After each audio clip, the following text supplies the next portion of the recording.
One problem with Governor Polis's promises is that he made a whole pile of them, and they're beginning to bump up against each other in the legislature, and it's causing some friction.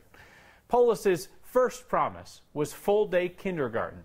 That's conflicting with another promise of increased regulations on oil and gas. Politics guy Marshall Zellinger is stuck in the middle of it all. We get it. Colorado is rolling in the green, at least right now, according to the update the state's budget committee just got on the state's piggy bank. There's another $29.6 million available in the general fund. But beyond 2020, the outlook isn't so rosy. We have also seen home price appreciation slow in the state of Colorado.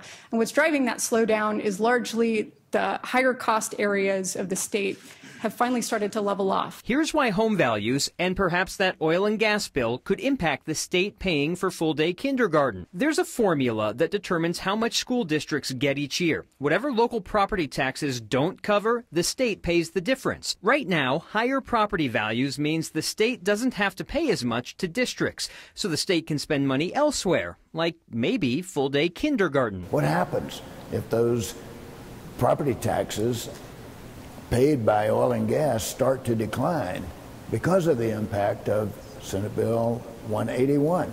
You can't put that much new regulation on an industry and expect it to remain constant. Republican Senator Bob Rankin doesn't want to approve the $227 million for full-day kindergarten this year if the state may have trouble finding the money in later years. I don't think we're going to have less production, but oil and gas revenues, as we all know, are volatile. As we highlighted yesterday, even Democrats are cautious about fulfilling Polis's promise on kindergarten on year one. We need to take pause on, very large fiscal commitments to the state budget.